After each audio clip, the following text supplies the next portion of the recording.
Before we get any further, if I could have everybody please rise, remove your hats. We're going to open our meeting with the Pledge of Allegiance.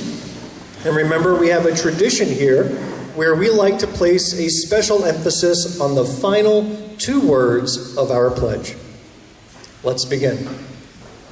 I pledge allegiance to the flag of the United States of America and to the republic for which it stands, one nation, under God, indivisible, with liberty and justice for all. Thank you. Please be seated.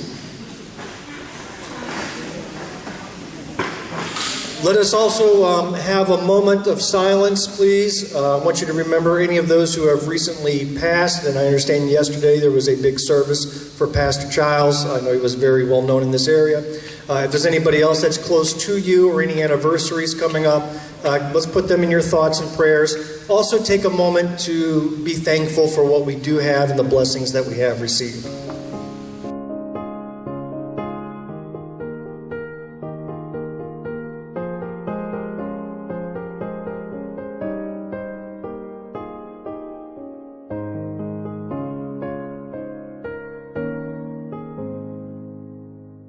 Thank you. Well, welcome. As you see, we've arranged things a little differently today. I knew that we were going to have slightly lower attendance because of the summers, and the attendance tends to drop, although this turnout is fantastic. In fact, if you don't mind, I want to take a picture just to prove how many people come out on a summer Saturday morning. So you wave your hands, say hello. Here. Oh, look at that. Proud Democrats, all of you. Thank you. So let me welcome. First thing I like to welcome, I love all of your faces, but the faces I love the most are the faces that are new. By a show of hands, please raise your hand if this is your first time joining us for a breakfast meeting. I count 1, 2, 3, 4, 5. Wonderful. That is a great turnout for a summer. And you know what? I hope this isn't your last time either. So I hope you find this to be fun, somewhat informative. If you see some new faces, please make sure for all of you veterans, walk on over and say hi, make them feel welcome. Just as some introductions, we have free food over on the right. I think everybody saw that, hot coffee, etc. Restrooms are over there to my left, your right. We also have a literature table. Make sure you grab the literature, take some stuff back with you, even if it's to share with your neighbors. I think that's it. I want to thank all of those who have served in our armed forces. Appreciate the sacrifices you've made. I tell you what, I've been on TikTok a lot lately. That's a confession. I really shouldn't be, but I am. And I will spend hours watching those videos of servicemen and women who return home and sneak up on their family members who don't know they've arrived, and then watch them hug, and I get all teary-eyed, and like for 3 hours, I'm just a puddle of tears watching these reunions. Because I know it's not just about the sacrifice and hard work working, overseas or being deployed. It's also the separation from families and loved ones and comfort, and that's the huge sacrifice right there, especially in time of peace. And so I truly appreciate those who do it. I also thank those who are working in our community in a service capacity, whether it's first responders, law enforcement, healthcare workers, whether you're working in administration or as a doctor or nurse or other helper, you make our community run. I was blessed that my son was a volunteer firefighter. My daughter works full-time as a registered nurse in an oncology ward at a hospital. I'm very proud of them, and I thank all of you who do that same type of service. All right, here's our agenda today. It's just me. All right, this is the first time since we started having breakfast meetings that I was not able to secure a speaker because everybody was out of town. Every last one. I contacted 10 people. Oh, sorry, I've got, we're in Ibiza, Spain, wherever that is. Or they're across country, or they're somewhere fancy. Well, I'm here in Greenwood, and you're here in Greenwood. So, bonus, you get me for 2 hours. Can you handle it? Which also means that I set up things a little differently today.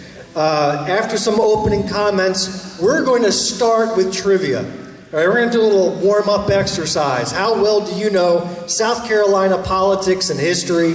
because I kept promising to do it for the last 2 months. We never got to it. We ran out of time. So we're going to start with that today. Make sure you have a little writing utensil. Inside your agendas is a little answer sheet that you can write down your answers, and then we'll grade you at the end. Then I will give some updates. A lot has happened in the last month with the Greenwood County Democratic Party. Then I'm going to have something of an open forum. Lane is going to run around with a microphone, and I want today to be interactive.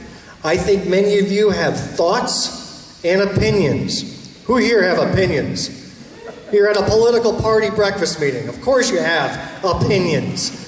I would like to hear them today as we do a deep dive into what's happened with the Supreme Court over the past couple of months. And a lot of it's not been so good. And then we'll finish off with an open forum. I'm also going to do quite a bit of sitting, so make sure you've angled yourself where you can see me. As I scan around, I think I can see just about everybody. So adjust your chair so I can get line of sight on you. So let's start with the handouts. Every month we bring something new. This is the news sheet today. This comes from Connie Moody. She's the Director of Elections here in Greenwood County, and I think she does a bang-up job. She reached out to me this past week asking if I would have these flyers made available, which we will. We've printed out a couple dozen here. They're looking for poll workers. Now, the first elections aren't until February. Aside from 96, the town of 96 has some local elections this November, but next year, the election year, we've got quite a few elections. For the first time in quite a few years, the presidential primaries are on different dates. We're going to have 2 of them. One for the Democratic presidential candidates, one for all 75 Republican presidential candidates. And she's looking for poll workers. Now, I'm going to make extra special emphasis. She's going to be struggling to find poll workers to work the Democratic presidential primary. South Carolina is having one. As of today, there are 3 candidates running. Who here knows who those 3 are? Joe, Marion, and somebody. All right, we've got Joe Biden, Marianne Williamson, and somebody. That was one answer. Robert F. Kennedy, anti-vaccine Jr. He's the 3rd one. All 3 have filed, and South Carolina has set a date for that to be first in the nation. We're going to have to go out there and choose. Now, there's a couple of points I want to make. Because it's the Democratic primary, Connie may have difficulty filling people to run all 50 poll stations. All right? This is a primary for the Democrats only. So she's going to have trouble getting volunteers. I am going to be working very hard between now and then to help her staff all 50 precincts so that we can have an election. So that's number 1. Please sign up. It's paid, but please sign up and offer your assistance at least on that. She's not going to have any problems during the Republican primary, but during the Democratic one, in February 3rd, she may have problems. Will the day of that poll, will the state workers be shut down? No, it's not a state holiday, so the state workers are still working. Okay, I was trying. You would have to take a day off, just like I do with my company, unfortunately. Good question. Thank you, Tori. All right, the other thing about the presidential primary is that you may, because this is not a state where we register by party, so it's actually open.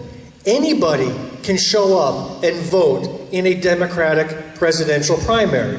If they do so, they cannot vote in the Republican one, so they knock themselves out of that. You could be either in one or the other, but otherwise it's open. So if we don't get a turnout in South Carolina to vote on that presidential primary, you may find a lot of MAGA Republicans coming out and voting for RFK Jr. Did you know that RFK Jr. has been speaking at Moms for Liberty conferences, friends with Steve Bannon, has been endorsed by a lot of the right-wing MAGA crowd as they like him. He says he's a personal friend of Donald J. Trump, and Donald Trump likes him. So we don't want RFK Jr. to win the presidential primary here in South Carolina. That's the official position of the Greenwood County Democratic Party. Of course, you are all free to get educated and make up your own minds, but that is our position.